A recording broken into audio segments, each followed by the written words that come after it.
Muy queridos hermanos en Cristo, vamos con la clase de catecismo. Para ello, en primer lugar, nos ponemos en la presencia de Dios. Hoy sábado, pongamos en el corazón de la Virgen nuestra Madre todas nuestras intenciones. Especialmente le pedimos a María Santísima que nos ayude a centrar nuestra vida en Jesús. Dios te salve María, llena eres de gracia, el Señor es contigo. Bendita tú eres entre todas las mujeres, y bendito es el fruto de tu vientre, Jesús. Santa María, Madre de Dios, ruega por nosotros pecadores, ahora y en la hora de nuestra muerte. Amén. Gloria al Padre, y al Hijo, y al Espíritu Santo, como era en el principio, ahora y siempre, por los siglos de los siglos. Amén. En el nombre del Padre, y del Hijo, y del Espíritu Santo. Amén. Un saludo para la Legión de María, para el Senatus de Lima. Un saludo para las diferentes curias de las diferentes parroquias. Un saludo para todos los presidia de la Legión de María. ¡Ánimo, legionarios! Son el ejército de María. Seguimos con el estudio del catecismo. Gracias a Dios estamos ya terminando la segunda parte del catecismo. No se olviden que la segunda parte del catecismo nos habla de los sacramentos. Vamos a terminar hoy con la explicación del sacramento del matrimonio. Qué importante es conocer la doctrina de la Iglesia sobre el sacramento del matrimonio. Comencemos la explicación y vamos a preguntarnos ¿de qué nos hablan los números 1638 al 1666 del Catecismo de la Iglesia Católica? Aquí hablamos de los efectos del sacramento del matrimonio, los bienes y exigencias del sacramento del matrimonio y la iglesia doméstica. 3 puntos vamos a hablar en esta clase. Los efectos del sacramento del matrimonio, los bienes y exigencias del sacramento del matrimonio y la iglesia doméstica. Comencemos por preguntarnos cuál es el efecto del sacramento del matrimonio, el vínculo conyugal. Una vez que el varón y la mujer se han dado el acto de consentimiento, ¿qué pasa? No me digan que están fritos, no. Una vez que el varón y la mujer se han dado el acto de consentimiento, se forma entre ellos el vínculo conyugal. Cuando ustedes participan de una boda religiosa, ustedes escuchan: Sonforosa, yo te recibo a ti como esposa y prometo amarte y respetarte todos los días de mi vida hasta que la muerte nos separe. Cuchufleto, yo te recibo a ti como esposo y prometo amarte y respetarte todos los días de mi vida hasta que la muerte nos separe. En ese momento, cuando el varón y la mujer, Cuchufleto y Sonforosa, se dicen sí delante de Dios, se forma el vínculo conyugal. Por lo tanto, ¿cuál es el efecto del sacramento del matrimonio? El vínculo conyugal. Del matrimonio válido se origina entre los cónyuges un vínculo perpetuo y exclusivo por su misma naturaleza. Además, en el matrimonio cristiano, los cónyuges son fortalecidos y quedan como consagrados por un sacramento peculiar para los deberes y la dignidad de su estado. Catecismo de la Iglesia Católica, número 1638. El efecto del sacramento del matrimonio es el vínculo conyugal, que es un vínculo sagrado, vínculo uno e indisoluble. ¿Qué es el vínculo conyugal? Es un vínculo sagrado que expresa la alianza indisoluble entre el varón y la mujer. El varón y la mujer hacen una alianza, bendecidos por Dios. Ese vínculo refleja la unión entre Cristo, esposo, y la iglesia, esposa. Repito, cuando el varón y la mujer se dan el acto de consentimiento, se dicen sí, entre ellos se forma un vínculo sagrado que se llama vínculo conyugal. El vínculo conyugal es un vínculo sagrado que expresa la alianza indisoluble entre el varón y la mujer, es decir, una alianza que no se va a disolver.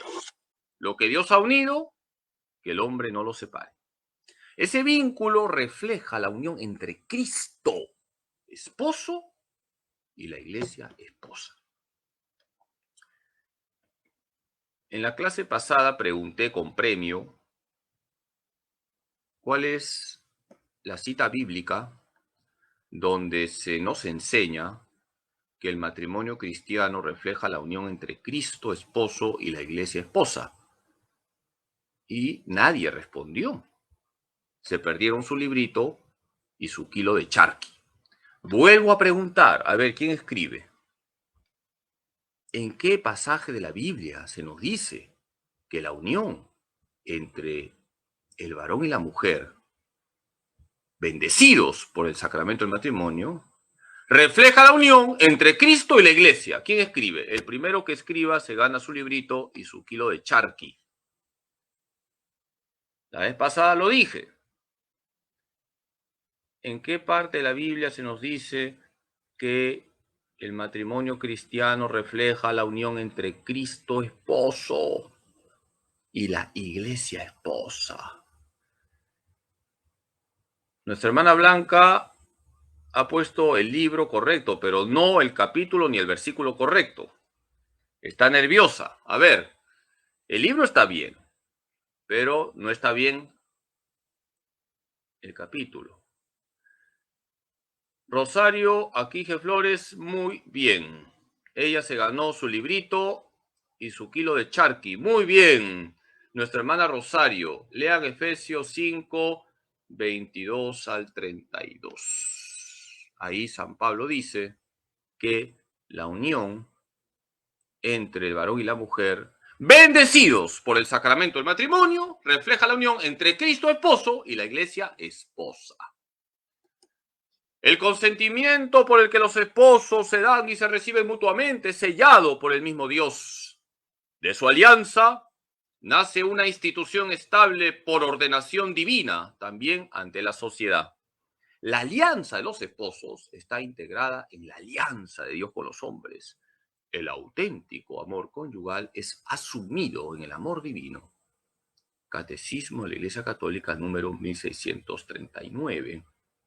El catecismo con claridad señala que cuando los contrayentes se dan el consentimiento, se ha formado entre ellos una alianza bendecida por Dios. Una alianza que se inserta en la alianza de Dios con los hombres. Y siguiendo a San Pablo, en la carta a los Efesios, esa alianza entre los esposos refleja la unión entre Cristo, esposo, y la iglesia, esposa. ¿Qué trae la gracia del sacramento del matrimonio? Perfecciona el amor conyugal. Es la gracia que ayuda a los esposos a vivir las propiedades y los fines del matrimonio.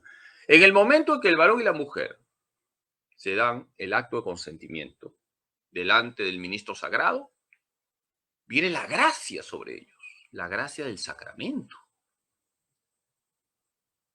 Gracias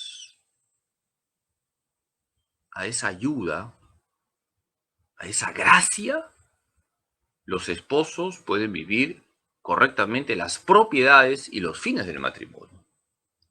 Por lo tanto, todos los casados tienen la gracia de Estado, es decir, tienen la ayuda divina para vivir correctamente las propiedades y los fines del matrimonio. ¿Cuáles son las propiedades del matrimonio? La unidad y la indisolubilidad. La unidad significa que en un matrimonio hablamos de uno con una, unidad de dos. La indisolubilidad hablamos de que esa unión es hasta que la muerte los separe. En el momento en que los contrayentes se dicen sí, reciben la gracia del sacramento para ser uno con una hasta que la muerte los separe. Y tenemos los fines del sacramento del matrimonio. ¿Cuáles son los fines del sacramento del matrimonio? El bien mutuo. Los esposos tienen que ayudarse a ser santos, caminar juntos. El cónyuge es tu media naranja. No es tu medio limón que te amarga la vida, no es tu media cebolla que te hace llorar, es tu media naranja. El esposo y la esposa se tienen que ayudar. Eso se llama bien mutuo. Comprenderse, perdonarse, caminar juntos, recorrer juntos el único camino que se llama Cristo.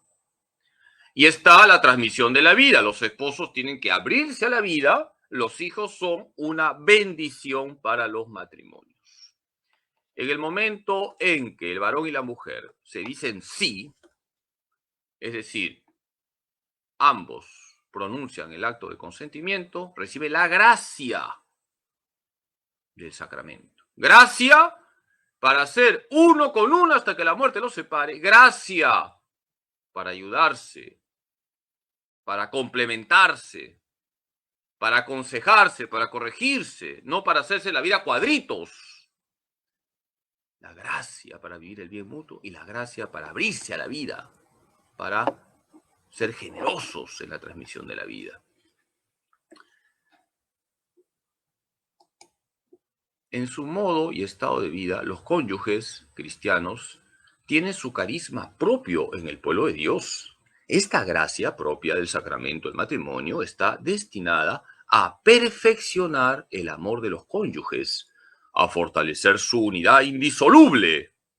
Por medio de esta gracia, se ayudan mutuamente a santificarse en la vida conyugal y en la acogida y educación de los hijos. Catecismo de la Iglesia Católica número 1641. Los esposos tienen la gracia para ser uno con una hasta que la muerte los separe. Tienen la gracia para vivir el bien mutuo. Tienen la gracia para ser generosos con la transmisión de la vida. Tienen la gracia cuando vienen los hijos para educarlos correctamente. Esto es importante decirlo. Por eso tenemos que valorar lo que significa el sacramento del matrimonio. Todo sacramento trae su gracia. Es lo que se llama la gracia sacramental. ¿Quién es la fuente de la gracia del sacramento? Cristo. Cristo bendice al varón y a la mujer. El Señor bendice el amor entre el varón y la mujer. Porque el matrimonio es entre varón y mujer. Entre dos varones no hay matrimonio. Entre dos mujeres no hay matrimonio. El matrimonio es entre varón y mujer. Jesús bendice esa unión. Jesús camina junto con el esposo y la esposa, junto con ellos. Por eso, lo primero que se recomienda a un matrimonio cristiano es que coloquen a Cristo en el primer lugar de su hogar. Ahí donde Cristo está en el primer lugar de un matrimonio cristiano, ahí decimos que ese matrimonio es indestructible. Lamentablemente, hay que decirlo con dolor y tristeza, la gran mayoría de los matrimonios cristianos, por culpa de uno o de los dos cónyuges, no coloca a Cristo en el primer lugar. Y son los dos, el esposo y la esposa, los que tienen que esforzarse para que Cristo esté en el primer lugar. Los dos. El matrimonio es unidad de dos.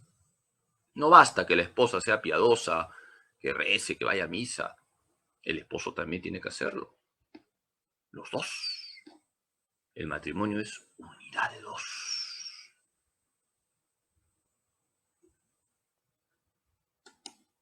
Cristo es la fuente de esta gracia.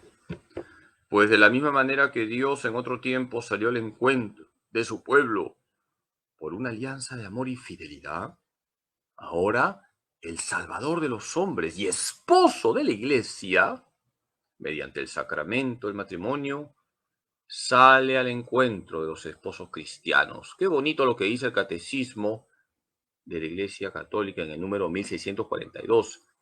Jesucristo sale al encuentro de los esposos cristianos. No se olviden que todo sacramento es un encuentro con Cristo. El primer encuentro con Cristo es a través del sacramento del bautismo. Y en el caso del matrimonio, el varón y la mujer, los dos, se encuentran con Cristo. Y tienen que caminar varón y mujer siempre con Cristo, por Cristo, en Cristo. Jesús sale al encuentro de los esposos cristianos. Todos los males de la vida matrimonial y familiar tienen una raíz: olvidarse de Cristo, colocar a Cristo en el sótano. Por eso lo primero que se recomienda en un matrimonio cristiano es colocar a Cristo en el primer lugar del hogar. ¿Cuáles son los bienes del matrimonio? Tenemos la unidad y la indisolubilidad. Tenemos la fidelidad. Tenemos a los hijos. El Catecismo de la Iglesia Católica señala con claridad que el matrimonio tiene unos bienes sagrados. ¿Qué significa bienes sagrados? Bienes que no se pueden manosear. Bienes que no se pueden pisotear. La unidad, la indisolubilidad, la fidelidad, los hijos. Estoy leyendo algunos comentarios que ustedes hacen y me indigna escuchar que haya, sobre todo varones, que abandonan a sus esposas por otra mujer. Me indigna. Es pisotear la unidad, es pisotear la indisolubilidad, es pisotear la fidelidad, es pisotear a los hijos, porque los hijos sufren. Tenemos que cuidar los bienes del matrimonio. ¿Qué implica la unidad y la indisolubilidad? La unidad uno con una. ¿Qué se opone a la unidad? El adulterio, que es un pecado gravísimo. El adulterio pisotea el vínculo conyugal. Y tenemos la indisolubilidad, hasta que la muerte los separe. ¿Qué atenta contra la indisolubilidad? El divorcio. Hay que cuidar estos bienes del matrimonio, bienes sagrados. Y esto se cuida todos los días. Los matrimonios tienen que cuidar estos bienes todos los días.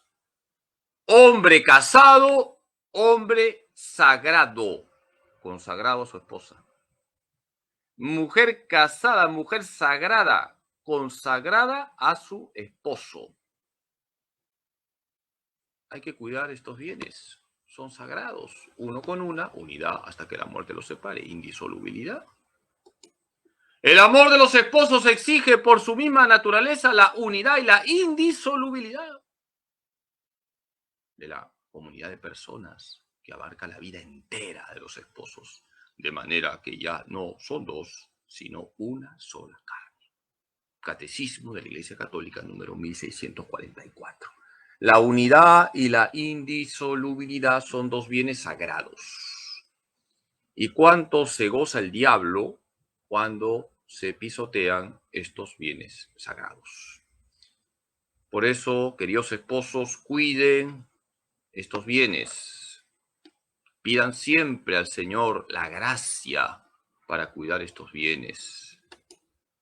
¿Qué implica la fidelidad matrimonial? Cuidar la unidad del matrimonio. La infidelidad, que es adulterio en el caso de los casados, es un pecado contra la unidad. El matrimonio implica uno con una. Para que me entiendan, voy a usar un lenguaje técnico. No hay trampas. ¿Han entendido? No hay trampas. Uno con una. Y esa fidelidad hay que cuidarla todos los días, en esos pequeños detalles. Los esposos tienen que decirse, hoy te amo más que ayer, pero menos que mañana. Y hoy, desgraciadamente, el diablo se sirve del celular, de las redes, para promover los adulterios. Se cuenta que un señor estaba conversando con su esposa y de repente al señor le comenzó a fallar su corazón y le dice a su esposa, cariño, cariño, toma mi celular, llama a la ambulancia, que me está fallando el corazón. Y la esposa le dice a su esposo, dame tu clave.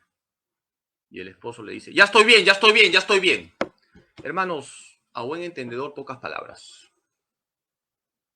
Cuidemos la fidelidad matrimonial. Así como el sacerdote tiene que cuidar su fidelidad sacerdotal todos los días, también los matrimonios tienen que cuidar su fidelidad matrimonial. El amor conyugal exige de los esposos, por su misma naturaleza, una fidelidad inviolable. Esto es consecuencia del don de sí mismos, que se hacen mutuamente los esposos.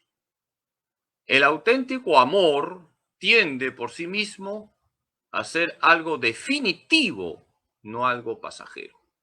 Catecismo de la Iglesia Católica número 1646.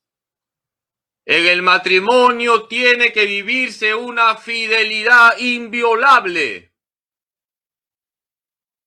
No podemos permitir que la mundanidad se meta en los matrimonios cristianos. El mundo hoy te dice, sé infiel. No pasa nada, todo el mundo lo hace. A mí no me importa lo que hace todo el mundo. A mí lo que me importa es ser fiel a la palabra de Dios. A mí lo que me importa es agradar a Dios con mis acciones. Y si yo soy casado, ser fiel a mi esposa. Si soy casada, ser fiel a mi esposo. Eso es lo importante. Seguir lo que dice la palabra de Dios, no lo que dice el mundo. Por eso hay que cuidar en el matrimonio esa fidelidad inviolable. ¿Qué implica la transmisión de la vida? Los esposos son colaboradores de Dios Creador, dan vida y tienen que acoger a los hijos. Todo matrimonio se debe abrir a la vida, engendrar y educar. No solamente engendrar, sino también educar a los hijos. Es muy importante enseñarles a los novios que se van a casar que uno de los fines del matrimonio es la transmisión de la vida. Si un novio o una novia me dicen, padrecito, por si acaso no vamos a tener hijos, vamos a usar anticonceptivos. Yo no caso a esos novios, porque están atentando contra uno de los fines del matrimonio, la transmisión de la vida. La Iglesia no acepta la anticoncepción. Los esposos tienen que abrirse a la vida. No estoy diciendo que se llenen de hijos como los conejitos. No estoy diciendo eso. Estoy diciendo que se abran a la vida y que tengan los hijos que pueden educar, mantener. Y si ven que ya no pueden tener más hijos, usan los métodos naturales. Eso es lo que estoy diciendo.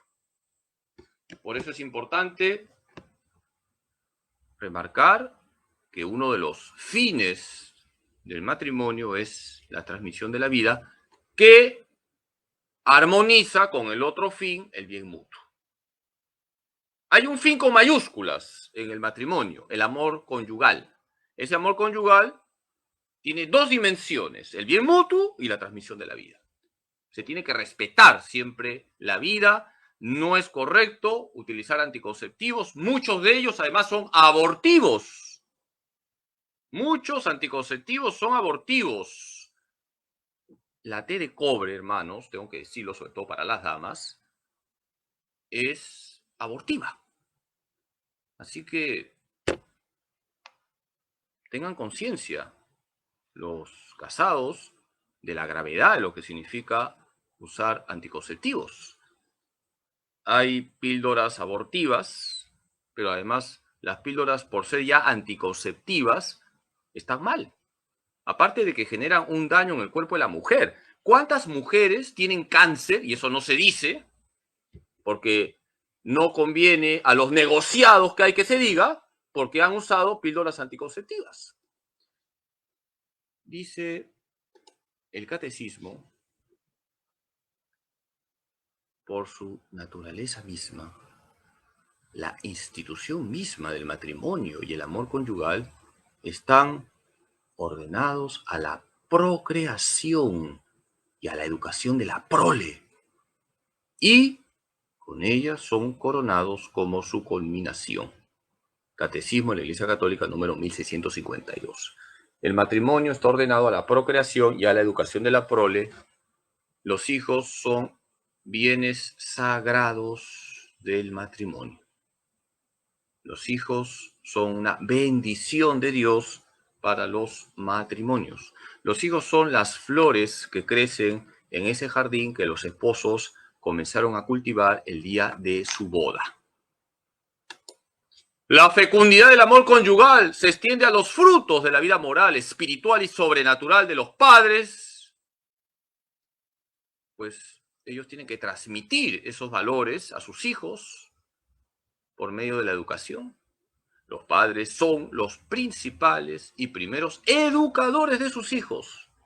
En este sentido, la tarea fundamental del matrimonio y de la familia es estar al servicio de la vida. Catecismo de la Iglesia Católica número 1653. Queridos hermanos, la Iglesia, apoyándose en la palabra de Dios, tiene una doctrina clarísima sobre lo que significan los padres de familia en relación con sus hijos. Los esposos se abren a la vida, transmiten la vida, y la fecundidad del amor conyugal se extiende a los frutos de la vida moral, espiritual y sobrenatural que los padres transmiten a sus hijos por medio de la educación. No basta transmitir la vida, no basta tener hijos, hay que acoger a los hijos, educarlos, formarlos, evangelizarlos, catequizarlos, ayudarles a ser santos. ¿Quiénes son los primeros evangelizadores de los niños? Los padres de familia. ¿Quiénes son los primeros catequistas de los niños? Los padres de familia. Los padres son los principales y primeros educadores de sus hijos. Padres de familia, y también aquí me dirijo a los abuelitos, sobre todo a las abuelitas, forjen valores en los niños y adolescentes. La única manera de contrarrestar la ideología de género hoy es que en las casas se enseñe la verdad sobre la sexualidad humana. Ese va a ser el escudo contra la ideología de género que se está metiendo por todos los lados. Por eso vemos tanta perversión sexual. Padres de familia, cuiden la moralidad de sus hijos. Enseñen a sus hijos la verdad. Lleven a sus hijos a Jesús y María. Inculquen en sus hijos el amor a Dios. Lleven a sus hijos a la iglesia, enseñen a sus hijos a rezar, enseñen a sus hijos a vivir en la santa ley de Dios. Es lo mejor que pueden hacer por sus hijos. Estamos viviendo en una sociedad que cada vez se pervierte más. Padres de familia, pidan al Señor la gracia para que protejan a sus hijos de tanta perversión. Sin embargo, los esposos a los que Dios no ha concedido tener hijos pueden llevar una vida conyugal plena de sentido, humana y cristianamente. Su matrimonio puede irradiar una fecundidad de caridad, de acogida y de sacrificio, dice el Catecismo de la Iglesia Católica en el número 1654. Se da el caso de esposos que no pueden tener hijos. Ellos llevan una cruz, pero ellos también dan testimonio del amor conyugal. Muchos de ellos hacen ese acto de caridad que es la adopción, es un acto de caridad. Hay muchos matrimonios que no tienen hijos porque no pueden tener hijos, que asumen con paz esa cruz, pero que dan ejemplo de vida cristiana, ejemplo de caridad, y como les he dicho, algunos de ellos, al adoptar, muestran también lo que significa la caridad de acoger a una criatura que no tiene padres. La unidad, la indisolubilidad y la apertura a la fecundidad son esenciales al matrimonio. La poligamia es incompatible con la unidad del matrimonio. El divorcio separa lo que Dios ha unido. El rechazo de la fecundidad priva la vida conyugal de su don más excelente, el Hijo. Dice el Catecismo de la Iglesia Católica, número 1664. Aquí tenemos en este número el bien de la unidad, el bien de la indisolubilidad, el bien de los hijos. Hay que cuidar los bienes del matrimonio.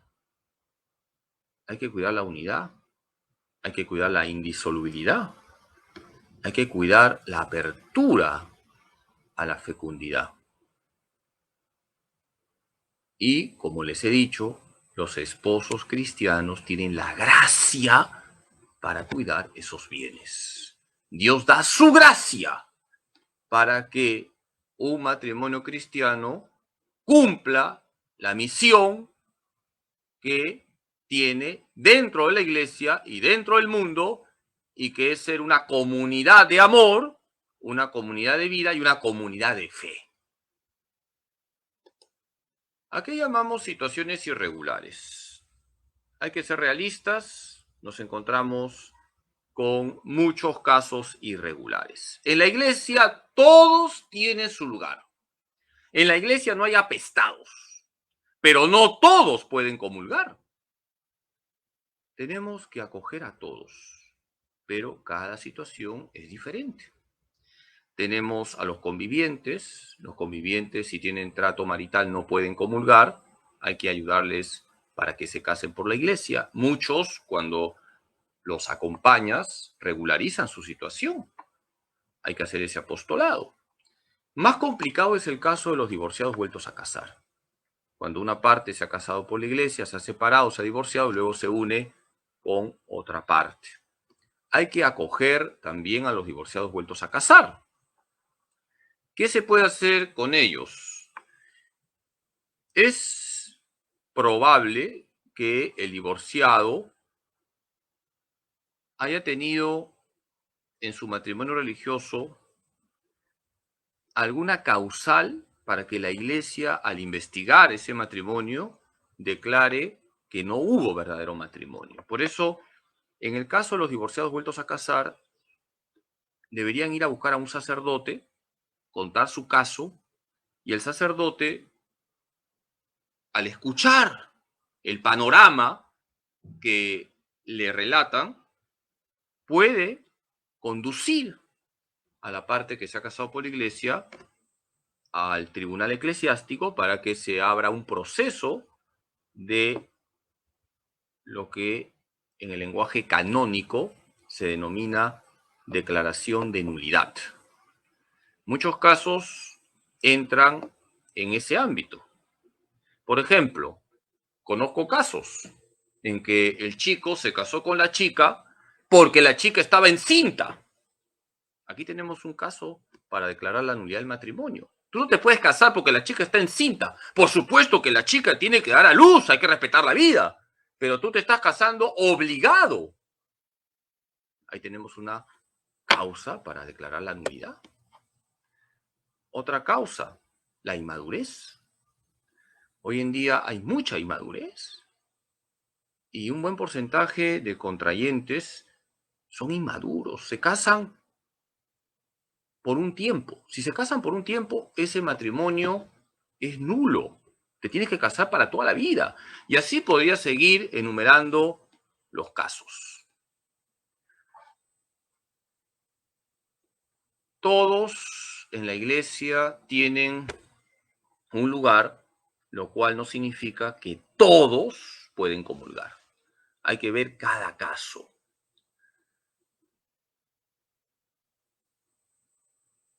Aquellos que tienen solo matrimonio civil y tienen trato marital no pueden comulgar.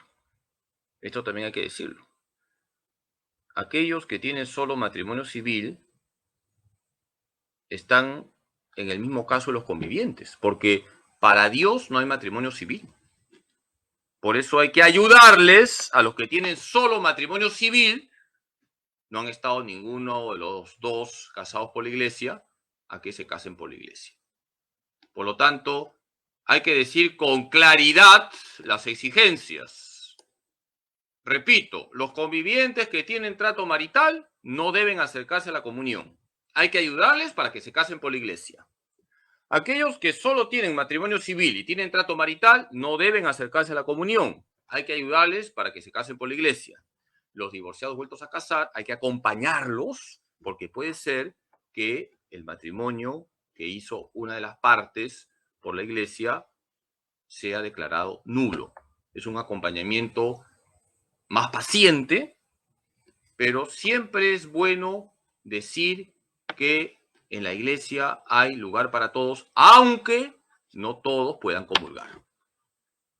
Se da el caso también de que hubo verdadero matrimonio por la iglesia, hubo una separación y luego esa persona que se separó, que tuvo verdadero matrimonio por la iglesia, encuentra otra pareja y bueno, rehace entre comillas su vida.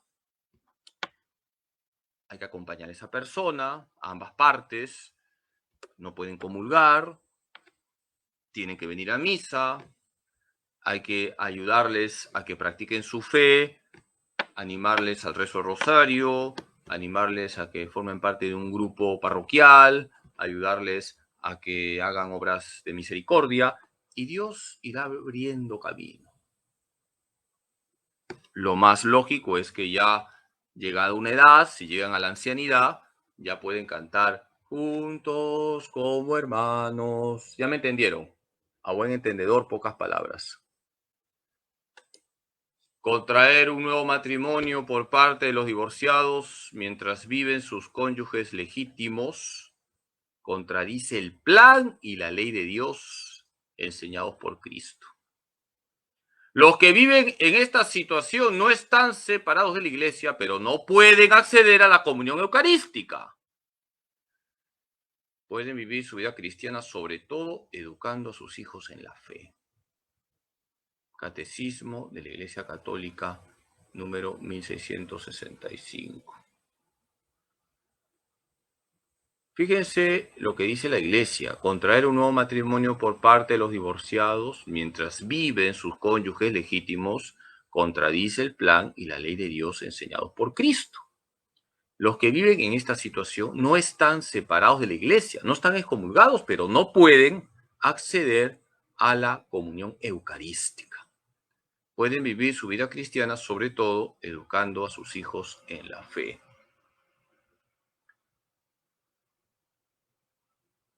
Están preguntando sobre aquellos que están casados por lo civil, pero están viviendo como hermanos.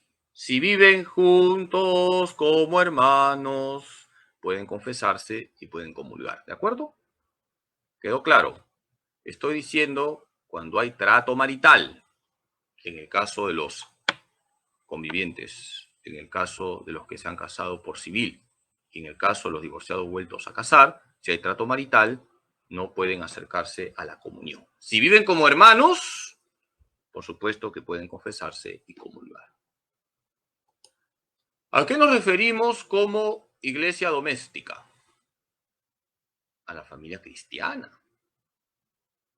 Y la familia está llamada a ser una verdadera comunidad de vida, amor y fe. Hermanos, busquemos que en nuestras familias se viva como una verdadera comunidad de vida, amor y fe. Comunidad de vida, porque nos respetamos los unos a los otros, porque nos animamos los unos a los otros, porque rezamos los unos por los otros, porque soñamos juntos. Una comunidad de amor. porque amamos a Dios sobre todas las cosas. No hay amor ahí donde Dios no está en el primer lugar. Nuestra familia tiene que ser una comunidad de amor, porque se ama a Dios sobre todas las cosas. Y porque Jesús está en el primer lugar, amamos a los demás con el amor de Cristo. El esposo ama a su esposa con el amor de Cristo. La esposa ama al esposo con el amor de Cristo. Los padres aman a los hijos con el amor de Cristo. Los hijos aman a los padres con el amor de Cristo. Y hay que buscar que nuestra familia sea una comunidad de fe, que se practique la fe. Qué bonito es ver a la familia los domingos en la misa. Qué bonito es cuando vemos a una familia haciendo su cola para la confesión. Qué bonito es ver a una familia que reza el rosario. Cada uno de nosotros tiene que poner su granito de arena para que nuestras familias sean comunidades de vida, de amor y de fe. Cristo quiso nacer y crecer en el seno de la Sagrada Familia de José y de María. La iglesia no es otra cosa que la familia de Dios. Desde sus orígenes, el núcleo de la iglesia estaba a menudo constituido por los que con toda su casa habían llegado a ser creyentes. Cuando se convertían, deseaban también que se salvase toda su casa. Estas familias convertidas eran islotes de vida cristiana en un mundo no creyente.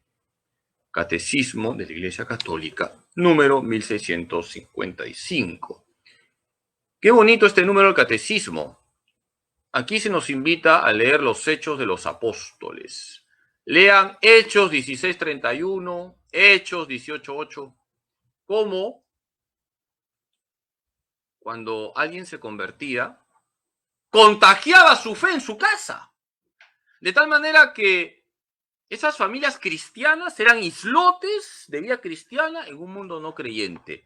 Hoy estamos en la misma situación. Estamos en un mundo pagano. Un mundo que acepta las ideologías. Un mundo que promueve el aborto. Un mundo que promueve la ideología de género. Un mundo que promueve todo tipo de perversiones. Pero eso no va a entrar en nuestras casas. Eso no va a entrar en mi familia. Mi familia va a ser un islote de vida cristiana. Sí, mi familia va a ser un islote de vida auténticamente cristiana, porque yo voy a esforzarme para que todos en mi casa practiquen la fe.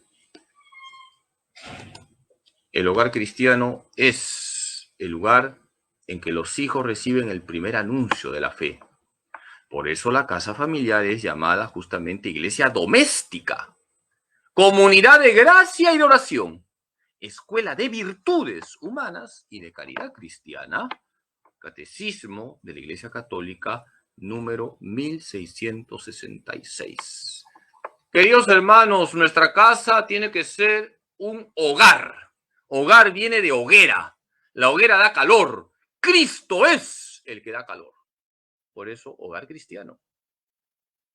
Nuestra casa tiene que ser un hogar cristiano. Y los padres de familia son las columnas de fe en un hogar cristiano. La casa familiar es iglesia doméstica, pequeña iglesia. Es comunidad de gracia y de oración, comunidad donde se practica la fe. Es escuela de virtudes humanas y de caridad cristiana. Ahí aprendemos a ser honestos, a decir la verdad, a ser sinceros. Ahí aprendemos las reglas básicas de cortesía. Ahí aprendemos a amar a Jesús y a María en la casa. El hogar es la pequeña iglesia. Tiene que ser la pequeña iglesia. Vamos a terminar ya. Hoy hemos concluido con la explicación de los sacramentos. Estamos ya por acabar la segunda parte del catecismo. El año pasado empezamos estudiando el credo y este año hemos iniciado el estudio del catecismo con la segunda parte, la estamos por concluir. Faltaría una clase más para concluir la segunda parte y Dios mediante comenzamos con la tercera parte, si es que antes no viene la parucía. Vamos a hacer el resumen de la clase de hoy. El efecto del sacramento del matrimonio es el vínculo conyugal, que es un vínculo sagrado. La gracia del sacramento del matrimonio perfecciona el amor conyugal. Cristo trae la gracia, Cristo ayuda a los esposos a caminar juntos. Son bienes del matrimonio la unidad, la indisolubilidad, la fidelidad y los hijos. Son bienes sagrados. La unidad es un bien sagrado, uno con una. La indisolubilidad es un bien sagrado, uno con una hasta que la muerte los separe. La fidelidad es un bien sagrado, no al adulterio. Los hijos son un bien sagrado. Hay que educarlos, evangelizarlos, catequizarlos. Aquí tenemos la tarea para que hagan sus ficheros. Busquen estas citas: Mateo 19:6, Marcos 10:9, Gálatas 6:2, Efesios 5:21. Repito, Mateo 19:6, Marcos 10:9, Gálatas 6:2, Efesios 5:21. Vamos a hacer la oración final, oración por la beatificación de Fran Duff. Dios Padre nuestro, tú que iluminaste a tu siervo Fran Duff con un conocimiento profundo del misterio de tu iglesia como cuerpo de Cristo y del lugar que ocupa María, la Madre de Jesús, en este misterio. En su inmenso deseo de compartir este conocimiento con los demás y en filial dependencia de María, él formó su legión para que fuera un signo de su amor de madre para con la humanidad y un medio para enrolar a todos sus hijos en la obra evangelizadora de la Iglesia. Te damos gracias, Padre, por los dones con que le dotaste y por los beneficios obtenidos para la Iglesia por su fe intrépida y radiante. Te suplicamos confiadamente que por su intercesión nos concedas esta gracia. En silencio pedimos la gracia. Te pedimos también que, si es tu voluntad, sea reconocida por la Iglesia la santidad de su vida para gloria de tu nombre. Por Jesucristo nuestro Señor. Amén. Dios te salve María, llena eres de gracia, el Señor es contigo. Bendita tú eres entre todas las mujeres y bendito es el fruto de tu vientre, Jesús. Santa María, Madre de Dios, ruega por nosotros pecadores, ahora y en la hora de nuestra muerte. Amén. Gloria al Padre, y al Hijo, y al Espíritu Santo, como era en el principio, ahora y siempre, por los siglos de los siglos. Amén. En el nombre del Padre, y del Hijo, y del Espíritu Santo. Muchas gracias por su paciencia. Rezo por ustedes. Un saludo a toda la Legión de María. Les voy a dar la bendición. Y ánimo en Jesús, José y María. Que Dios Todopoderoso les bendiga en nombre del Padre, y del Hijo, y del Espíritu Santo. Bendiciones, bonito sábado en compañía de María. Y mañana nos encontramos en la misa de las 7 de la mañana. Que el Señor les bendiga y hasta siempre muy unidos a Jesús a través de María Santísima, nuestra Madre. Bonito sábado.